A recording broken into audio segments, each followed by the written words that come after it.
Uma das coisas que a gente colocou em especial era precisamente o problema de como é que nós entendíamos o que era literatura. De fato, a ideia era por que esta disciplina, que se concentra num período da literatura, entre aspas, hispanoamericana, entre o século XVI e o século XIX, não se chamava diretamente literatura hispanoamericana 1, e a disciplina que se concentra no final do século XIX e no século XX seria a literatura hispanoamericana 2.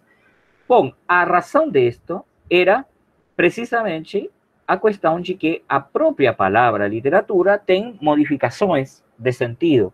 O que nós hoje entendemos por literatura, que é essa escrita da ordem artística da palavra, vinculada à ficcionalidade, vinculada aos gêneros da fruição, os gêneros do, digamos, do aproveitamento estético, como romance, os poemas, as peças de teatro, enfim. Esse tipo de escrita, que é uma escrita caracterizada pela ficcionalidade, por un autor que escribe ficción y que tiene una categoría, digamos, artística o estética, es un criterio de literatura moderno. O sea, un criterio de literatura que surge más o menos desde meados del siglo XIX, como que Antonio Cándido llama sistema literario, o sea, un autor, una obra, un público lector, una institución literaria que se concentra en su especificidad como diferente da historia, diferente da política, diferente da religión, diferente de antropología, diferente de otras áreas o instituciones, mesmo que simbólicas, da orden discursiva. No século XVI, a palabra literatura es sinónimo de escrita. Y precisamente este era un primeiro grande problema en relación con nuestro objeto de estudo, séculos XVI, XVII, XVIII. Por qué? Bom, porque o que estamos considerando como inicios do estudo da história da literatura hispanoamericana não é apenas a escrita ficcional, que de fato no século XVI não existe. Essa escrita ficcional moderna, na verdade, é impossível de considerar no século XVI. Ao contrário, o que nós temos é uma quantidade enorme, sim, de escrita, de letra escrita, que tem a ver com outros critérios, com outras formas de usar a palavra. E entre essas formas de usar a palavra, o que tínhamos falado precisamente no encontro passado, era que autores como Alejo Carpentier, García Márquez y o propio Lezama Lima, autores, digamos, de prestigio, paradigmáticos do que a literatura hispanoamericana do século XX, quando encontravam a necessidade de pensar quando que seria a origem, quando que seria o começo da história de uma literatura do continente hispanoamericano, ou como diria Moreno, do continente da América Latina, não podias remontar até a antiguidade grega, não podia remontar até a Idade Meia, e na verdade o que caracterizava um pouco essa literatura continental de América Latina era esse início llamado de choque de culturas o de encontro de culturas, que está destacado en no texto de Moreno, precisamente, y que hizo é o que deflagra, por dizer assim, um dos temas principais do que seria nossa literatura continental, que é o problema da alteridade, do outro.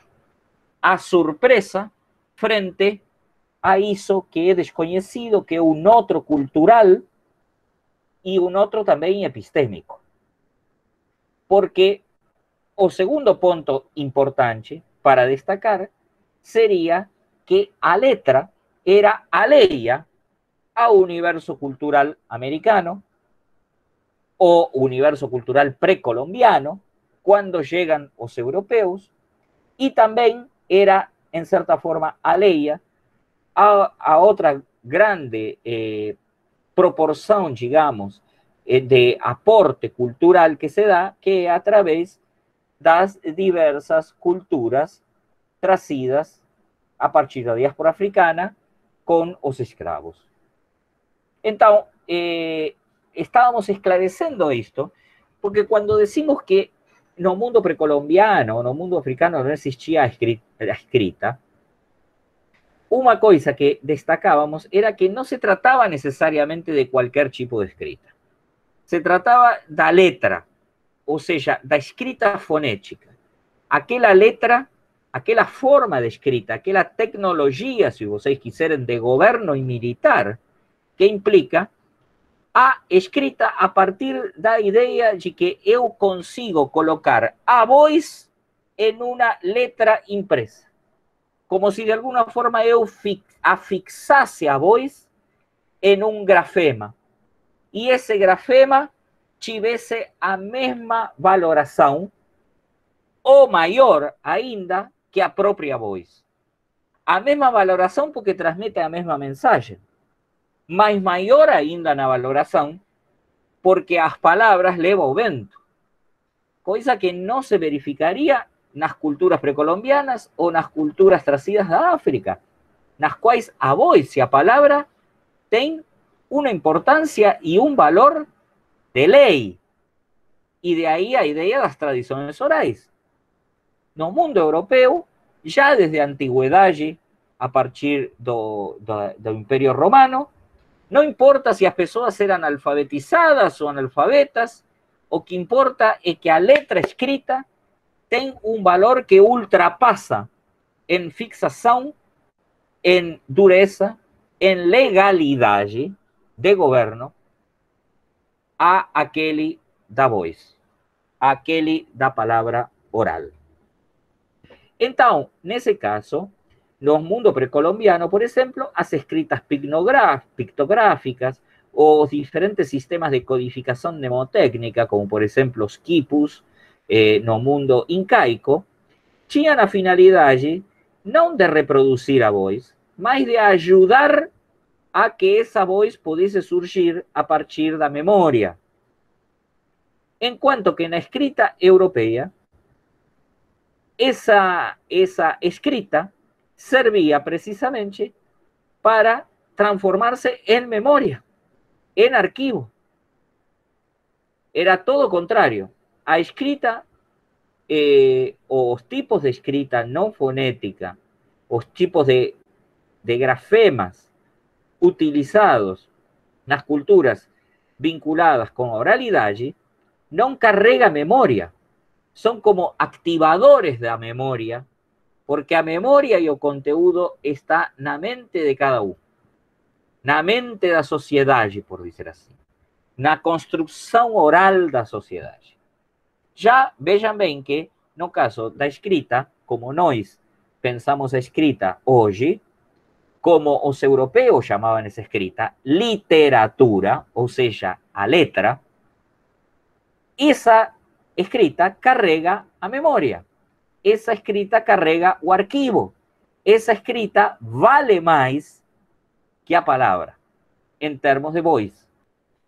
Isto por que é importante? Bom, porque então autores como Carpentier, García Márquez ou o próprio Lezama Lima encontram como antecedente inmediato da literatura hispanoamericana não escritas que hoje nós poderíamos até assimilar a escrita literária, tipo, por exemplo, sonetos, peças de teatro, epopeias, diversos tipos de escritas retóricas ou gêneros retóricos desse tipo, no século XVI, não são importantes para nós no estudo da história da literatura hispano-americana.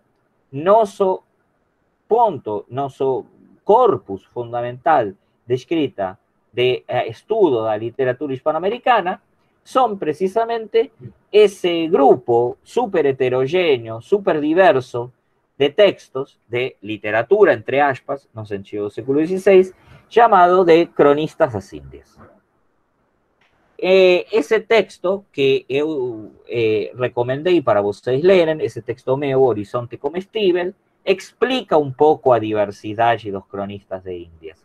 E aí, então, vocês já têm, por dizer assim, uma primeira explicação sobre quais são os cronistas de Índias, que podem complementar com o texto de Bela Joseph, porque o texto de Bela Joseph, que também está em português, fala um pouco, nesse capítulo Literaturas da Transculturação, que já vamos a ver de que se trata, fala um pouco dos diferentes tipos de escrita, e um desses tipos de escrita, que é o que eu estou, neste caso, priorizando para a disciplina, são essas escritas que, de alguma forma, surgem a partir do encontro de culturas. Surgen a partir desse choque cultural terrível, que é o que define o inicio da literatura hispanoamericana. Quero ser muito claro com isto. A origem não existe. A origem é meramente uma definição de trabalho.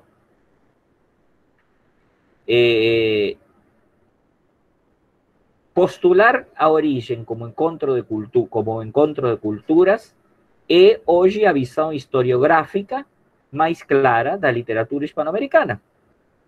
Simplesmente porque dessa forma se consigue estabelecer uma origem que é diferenciada da origem da literatura espanhola. En otras palabras, se consigue armar un campo de trabalho que, como decía no encontro anterior, já não é o mesmo campo de trabalho das literaturas das metrópoles. Obviamente, eu posso pensar, em algum sentido, que as escritas em Hispanoamérica têm um antecedente nas escritas derivadas da literatura espanhola y da literatura portuguesa, por ejemplo, o de otras literaturas metropolitanas, das antigas metrópolis coloniais. E, de fato, isto é assim. O que acontece é que esse fato, o fato do encontro de culturas, é tão violento que, pelo menos, do ponto de vista historiográfico, nós pensamos que não existe a possibilidade de pensar uma continuidade entre as literaturas das metrópolis e as literaturas da colônia. É como se o universo, a linha histórica da literatura hispanoamericana tivesse começado a se bifurcar, tivesse começado a se afastar da literatura espanhola. E durante muito tempo, esse afastamento parecia simplesmente uma variedade da literatura de Espanha.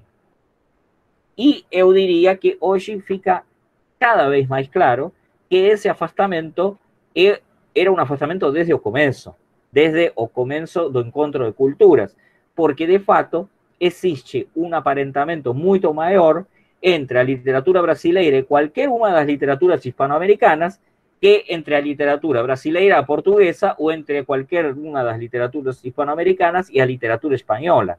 Os temas, as questões, os problemas vinculados com esta implantação da literatura, implantação da escrita, ou seja, o problema do conflito oralidade-escrita, é talvez uma das coisas, junto com a alteridade, que caracteriza a nossa literatura hispanoamericana. Alteridade, basicamente, é o que se chamaria a outridade, ou seja, a alteridade é esse momento no qual, de alguma forma, uma cultura encontra uma cultura alheia, outra.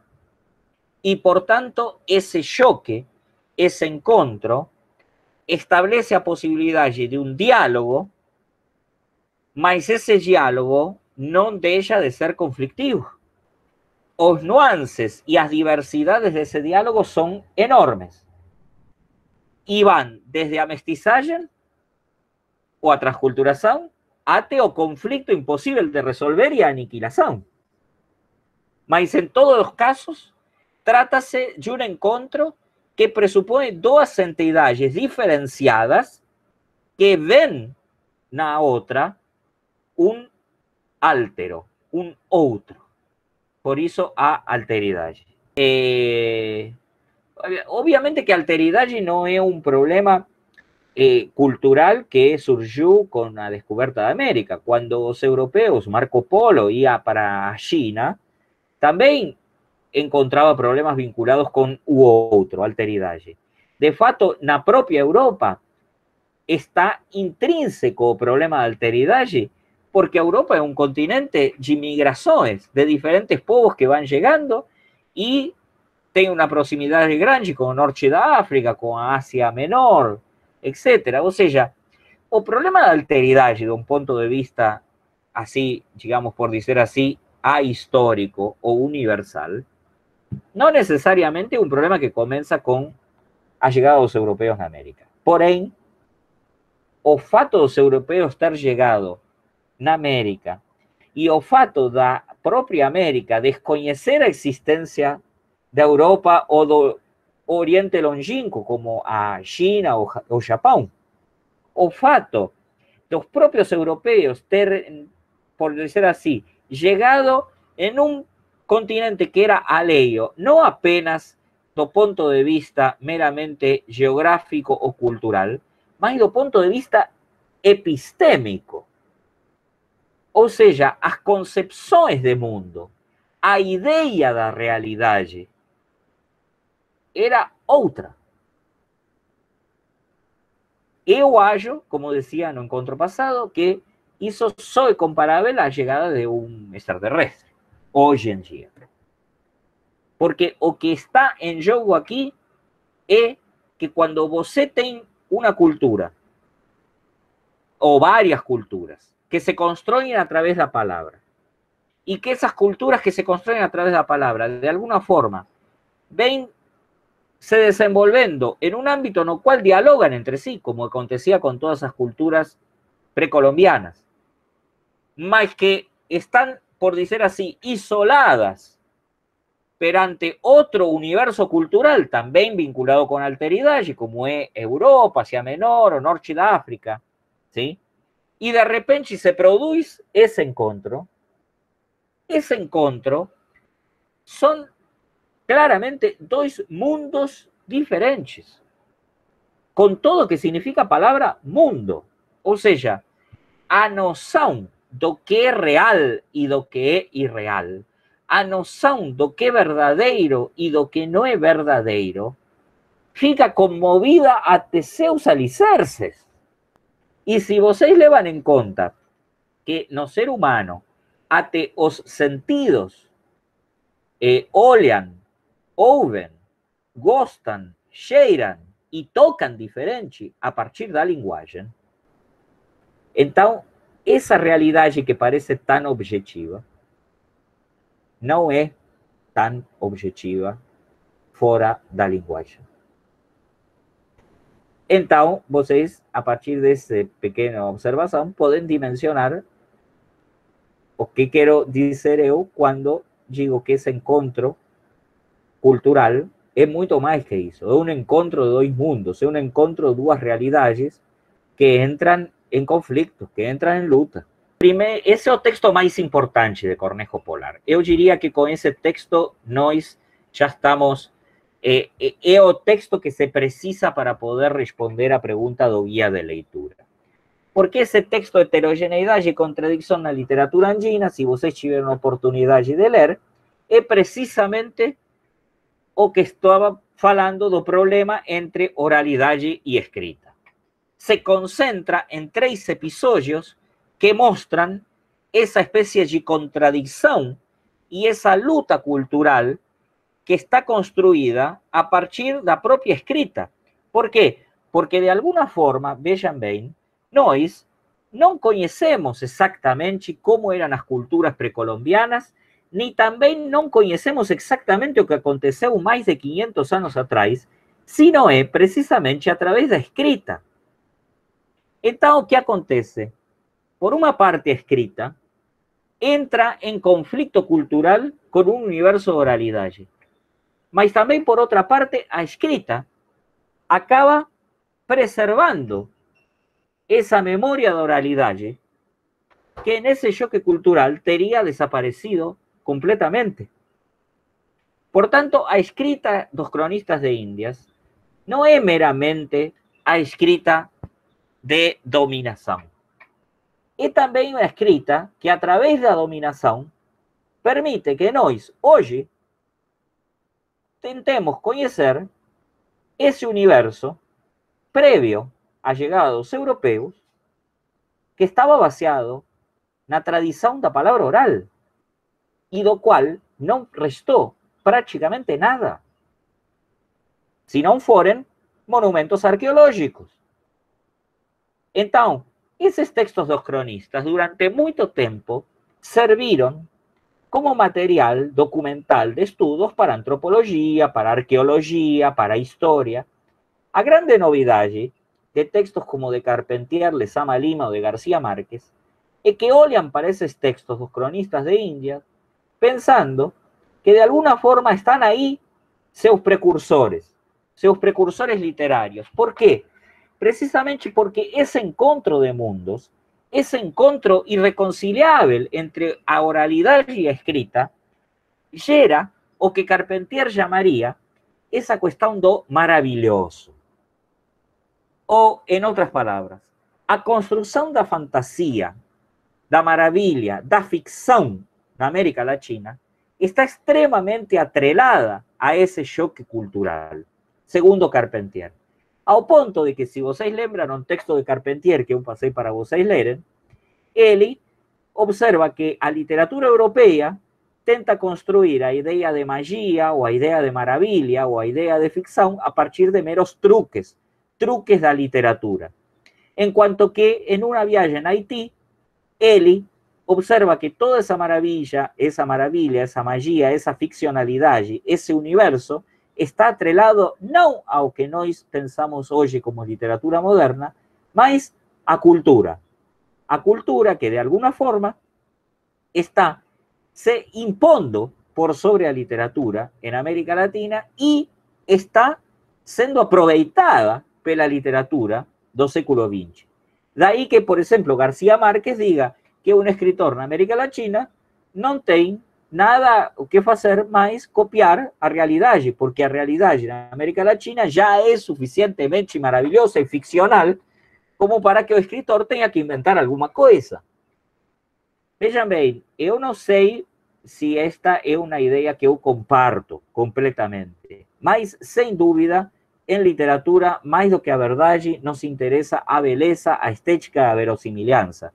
A ideia de Carpentier, do real maravilhoso, a ideia de Lezama Lima, do senhor barroco, como antecedente de un neobarroco latinoamericano que perdura até hoje, a ideia de García Márquez de que o único forma de estética do escritor hispanoamericano é ser realista, porque cuando es realista es realmente fantástico, estas ideas modelaron a literatura do século XX de Hispanoamérica. Y de cierta forma también inventaron a historiografía de Hispanoamérica da literatura.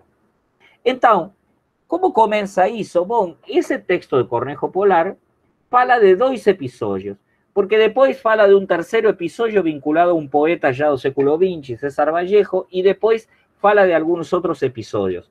Sobre todo los 2 primeros episodios que están relatados nesse texto de Cornejo Polar hacen referencia, un deles ao episodio de Cajamarca, que eu mencionei, en parte no encontro anterior, é un episodio muy famoso no cual o Inca pega o texto escrito da Biblia y cuando falan para él, ahí está la palabra de Deus, él coloca a Biblia no ouvido y fala, Deus no fala, es mudo aquí. Y otro episodio es también tirado do texto do Inca Garcilaso de la Vega, ese texto que vocês têm en español, que tem a ver con a posibilidade de que un comerciante español envía 2 o 3 índios ya después da conquista para levar un carregamento de melões para otro y fala para eles que ele vai falar con a outra pessoa cuántos melões eles tinham levado y que, por tanto, no comecen nenhum desses melões. Claro, os índios incas no acreditan nisto, porque un comerciante está en una cidade y a pessoa que ia receber os melões está en outra. Y no en tanto, cuando llegan con los melões, otro comerciante fala, olha, vocês comeron tantos melões. Y son castigados, obviamente. Como sabía o segundo comerciante cuántos melones tinham comido? Se o primeiro comerciante que enviou os melones não falou com ele. Uma carta. Uma carta que decía, querido fulano, estou te enviando tantos melones. Simples. A carta fala, mas não fala para os índios. Se entende? É um episódio semelhante ao de Cajamarca. Os índios eram idiotas? Não. É outro mundo. A ideia de que a carta fala ou a carta canta vai ser um dos tópicos da literatura peruana do século XIX. Esta ideia de que a letra escrita, de alguma forma, captura a palavra e a voz. E, portanto, fala, só que fala através da letra.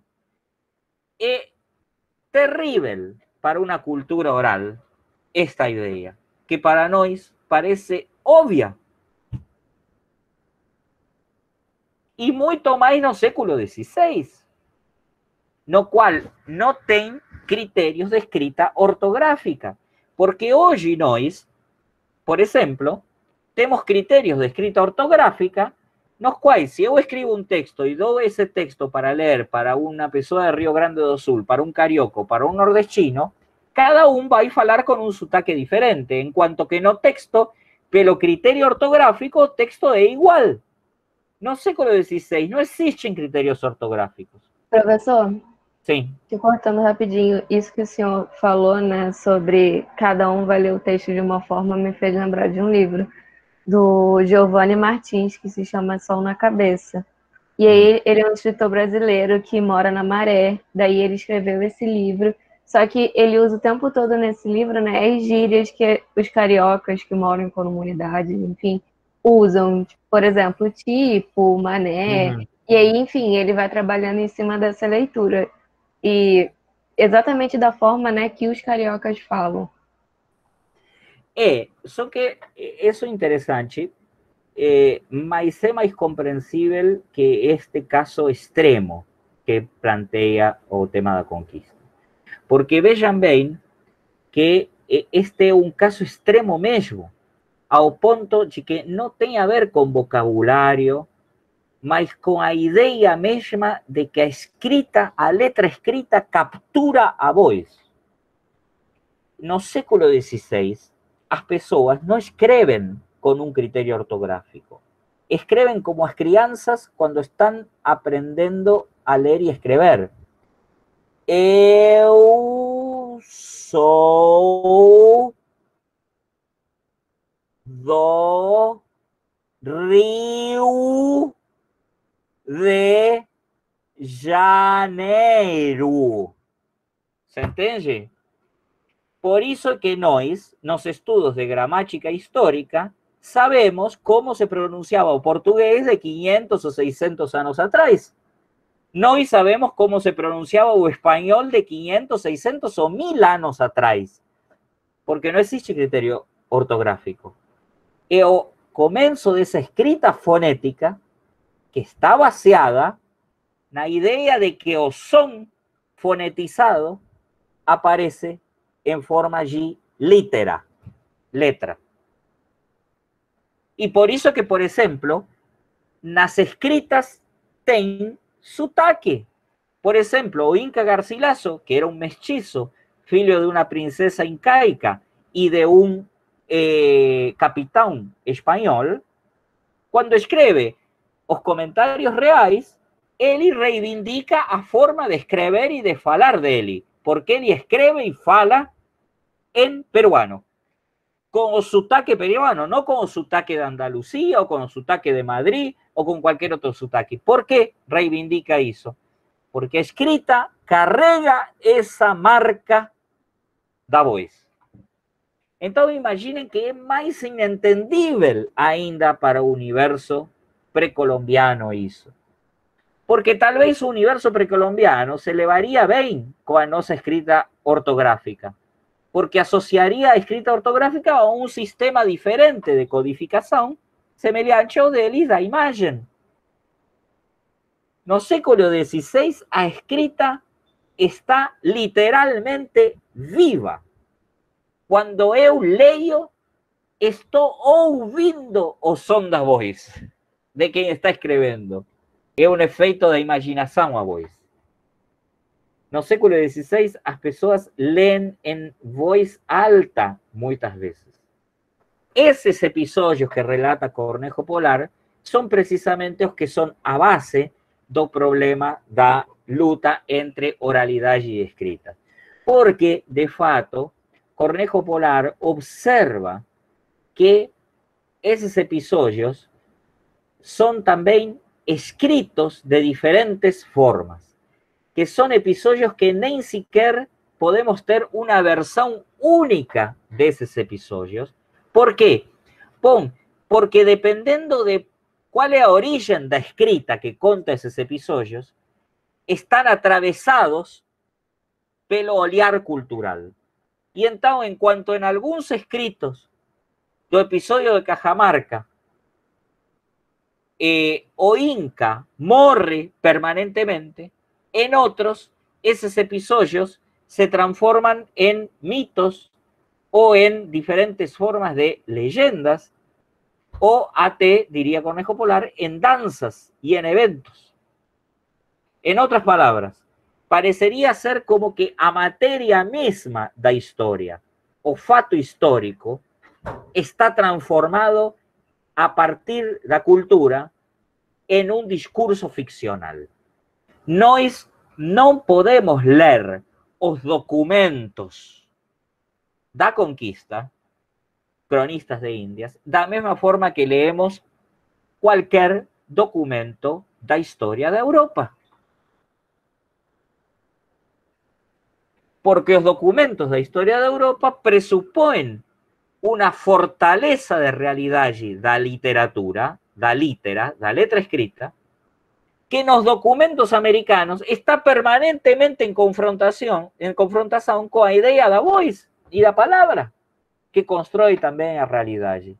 Todorov dice o seguinte: no importa tanto quién es el autor del texto, porque es imposible saber quién es el autor. Por ejemplo, de Colombo, nós sabemos que él escribía un diario de bordo, o sea, un diario, a medida que iba llegando nas ilhas, mas que también escribió una carta a los reyes contando qué es o que había llegado. Esos son los dos textos de Colombo que vocês têm, que claramente es tal vez o primeiro cronista de Indias, porque es quien llega pela primera vez. No entanto, Colombo, en principio, no escribía a mesma coisa para él que para los reyes. En cuanto ao diario de bordo tem una visão dos índios e do mundo no cual está llegando, que tem una intención más, si vocês quiserem, documental, a carta es una pesa publicitaria, porque él precisa justificar para los reyes que llega en un territorio de grandes riquezas y abundancia para justificar o dinero que recebeu dos reyes para semejante empreitada. Ahora, ¿qué es lo que ve Colombo cuando llega? Es muy difícil de saber eso. Primero y principal, porque como decimos, a linguagem caracteriza a realidade. Então, provavelmente Colombo o primeiro que vê são coisas que ele já viu e que tenta assimilar ao que conhecia de antes, e por isso escreve dessa forma. Aí é que, por exemplo, surgem os canibais, ou seja, os homens com cabeça de cachorro, antropófagos. Can e val de can, de caue canen, de cachorro. Existem esses homens com cabeça de cachorro? Bom, Colombo viu eles. Ora, Colombo tinha um tipo de olhar que Todorov chamaria o olhar do descobridor, que é um olhar caracterizado pelo assombro, pela maravilha. É tanta a novidade que ele olha a paisagem. E as pessoas que estão dentro funcionam como elementos dentro da paisagem. Muito diferente é un olhar como el que aparece fundamentalmente en Bernal, en Bernal Díaz. Porque Bernal Díaz es un conquistador y por tanto Oleardo conquistador ya no está deslumbrado con la paisaje. Oleardo conquistador está concentrado en la sociedad humana que está conquistando. observa as pessoas, se interessa pelo exército alheio, se interessa pela economia, pelas linguagens, se interessa pela forma econômica, política, social do seu inimigo, registra tudo isso e conhece seu inimigo. Conhece seu inimigo para quê? Bom, conhece seu inimigo para melhor dominar esse inimigo.